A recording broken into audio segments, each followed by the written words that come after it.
aliran Gavatar sangat mengkhawatirkan sekali. Nah, kita sebagai masyarakat biasa, paling tidak masyarakat awam yang mungkin pemahaman Islamnya masih sangat masih sangat tipis, tentu kita bagaimana caranya kita membantu mereka untuk memberikan pemahaman soal aliran ini yang mungkin tidak sesuai dengan tuntunan ajaran Islam yang sebenarnya. Harus hati-hati dari pergaulan yang terutama yang harus kita iniin sekali ya. Apalagi sekarang kan anak-anak. Kalau saya secara sebagai umat Muslim itu aliran yang memang menyimpang dari salah satu agama itu ya memang sangat mengkhawatirkan.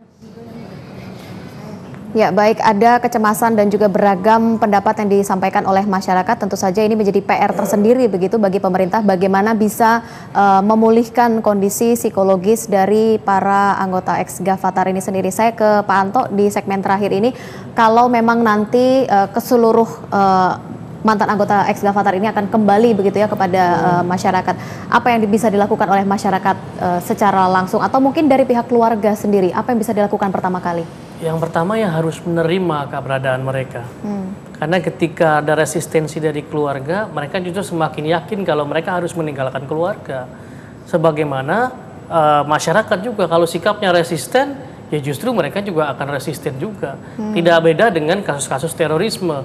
Keluar dari penjara, tidak diterima masyarakat, pergi ke Suriah gitu. Ya sama kelompok ini juga ketika mereka meyakini keimanan mereka benar, dan mereka punya hak hidup di negara ini dengan keimanan masing-masing, lalu dilarang kemudian tidak diterima juga dengan keluarga dan masyarakat, ya tinggal tunggu waktu aja jadi bom yang akan meledak begitu. Jadi harus diterima oleh keluarga, diterima dengan masyarakat dengan segala kekurangan dan permasalahan yang ada, tapi dengan pembinaan yang terus-menerus. Oke, pembinaan yang bisa dilakukan dalam keluarga selain berdialog, apalagi yang bisa dilakukan? Ya, memang pertama itu adalah komunikasi yang lancar. Nggak usah diungkit-ungkit dulu permasalahan keimanannya. Kalau dia anak, anggaplah dia anak kembali. Dia cucu, cucukanlah dia kembali. Dia saudara-saudarakanlah dia kembali. Karena darah itu lebih kental daripada air. Artinya permasalahan keluarga itu antara ibu dengan anak, ibu dengan cucu dan sebagainya itu akan lebih dekat dan bisa menghasilkan sebuah kesadaran bagi orang-orang yang memang sudah terjerembab dalam organisasi tertentu. Kami pernah melakukan itu dan sering berhasil ketika pendekatan keluarga. Tapi itu juga akan lebih bagus bila pengawasan dalam hal ini komunikasi dengan kelompok lamanya itu bisa diputuskan. Beri mereka kekuatan apapun dalam secara psikologis, diterima kembali, lalu beri aktivitas yang mendukung dia untuk tidak lagi berpikir itu. Mudah-mudahan itu bisa berkembang. Artinya keluarga punya peran yang cukup besar begitu ya. Justru dalam mengembalikan. Peran terbesar adalah keluarga. Keluarga. Baik, saya coba tanyakan ke Mbak Ambar, kalau memang nanti suami dan juga anak-anak Anda datang kembali kepada Anda, apa yang bisa Anda lakukan? Saya terima dengan senang hati kalau mereka bisa kembali dan mau pulang ke rumah. Yang saya khawatirkan mereka tidak pulang ke rumah, mungkin makanya saya minta dari pemerintahan untuk diperketat kembali untuk pemulangannya. Takutnya nanti hanya di titik terakhir mereka dipulangkan, misalnya di Jakarta, misalnya di mana, misalnya di Monas untuk titik terakhir mereka semua yang di wilayah Jakarta dipulangkan di Monas misalnya, tidak diantar ke rumahnya masing-masing. Takutnya mereka semua yang benar-benar kekeh dengan ajaran itu, mereka tidak kembali ke rumah, tapi ke base camp mereka yang baru. Itu saja. Mungkin seperti yang dilakukan di Surabaya begitu ya, dipusatkan dalam satu titik sebelum nanti akhirnya dikembalikan kepada keluarga. Mungkin bisa begitu ya, Pak Anto ya? Ya harusnya memang begitu. Yang penting pendataan yang jelas. Tapi itu juga harus dilihat juga bahwa kemungkinan mereka pakai identitas palsu, merubah namanya, itu perkara yang juga harus dijelaskan dalam detail sehingga nanti ketika pengawasan terjadi itu tidak miss. Lalu selanjutnya kelompok-kelompok ini kan tidak semuanya hijrah, gitu. Ada yang masih berkeliaran di mana-mana, begitu. Artinya itu yang harus diwaspadai juga. Itu juga yang harus diwaspadai bahwa mereka betul akan mengalihkan mereka kepada pos-pos baru. Mereka juga tidak akan mau kehilangan begitu saja orang-orang mereka, karena ini bagian perjuangan bagi mereka dan mempertahankan para ikhwan-ikhwat, para saudara-saudara itu adalah jihad juga bagi mereka. Baik, kalau saya kembali lagi ke Mbak Ambar, kalau seandainya kita berandai-andai saja, keluarga Anda anak Anda melihat Anda berbicara di sini? Apa yang Anda sampaikan?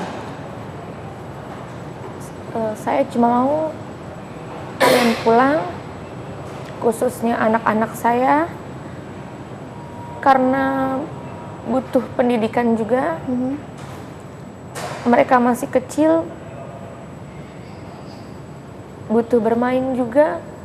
Karena saya baru ingat dia masih sempat komunikasi sama temannya di sekolah. Saya dapat info dari gurunya kemarin sekitar 3 hari yang lalu saya lapor diri lagi ke sekolah. Gurunya bilang kalau Nur Fatimah dia masih SMS-an sama temannya saat kemarin ujian. Kata-katanya, "Hey, lu lagi pada ujian ya? Lagi pada testing ya? Selamat ya, semoga sukses. Gue lagi di Kalimantan nih." Itu. Cuman saat itu saya nggak bisa bertemu sama siswa tersebut karena kondisinya siswa itu sedang belajar dan saya juga lagi ada panggilan ke Polres Depok.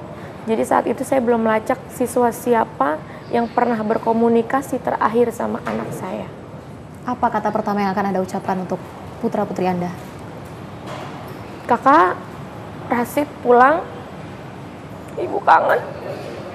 Teman-teman kamu kangen. Mbak Uti, Mbak Agung kangen. Semuanya kangen sama kamu. Tolong pulang. Itu aja. Tolong pulang, Beni. Tolong kembalikan anak-anak saya. Kalaupun Anda ingin meneruskan perjuangan Anda di sana, silahkan. Tapi mohon, kembalikan anak-anak. Mereka tidak ngerti apa-apa. Mereka tidak bersalah. Tolong pulangkan anak-anak saya, Ben. Tolong. Baik, saya harus akhiri perbincangan kita pada malam hari ini. Semoga itu bisa menjadi doa begitu ya untuk semua keluarga yang memang saat ini tengah mencari di mana keberadaan keluarga yang mungkin sudah hilang berapa lama. Kita semua berdoa dan berharap Pak Anto semua bisa kembali begitu ya kepada keluarga, bisa berkumpul kembali kepada keluarga, dan semoga juga aliran-aliran seperti ini bisa dikembalikan begitu ya ke jalan yang benar dan ke jalan yang sesungguhnya. Pak Anto, terima kasih sudah hadir. Mbak Mar, terima kasih sudah hadir. Semoga putra-putri Anda juga bisa kembali ke dalam pelukan Anda bersama keluarga. Pemirsa, saya harus akhiri Talk to News pada malam hari ini. Saya Rizka Indah pamit dan tetap waspada untuk Anda. Jangan pernah terpengaruh terhadap pembicaraan-pembicaraan yang memang belum jelas dan juga belum tentu kebenarannya seperti apa. Terima kasih untuk Anda yang sudah berpartisipasi di www.anyustvmobile.com. Terima kasih, sampai jumpa.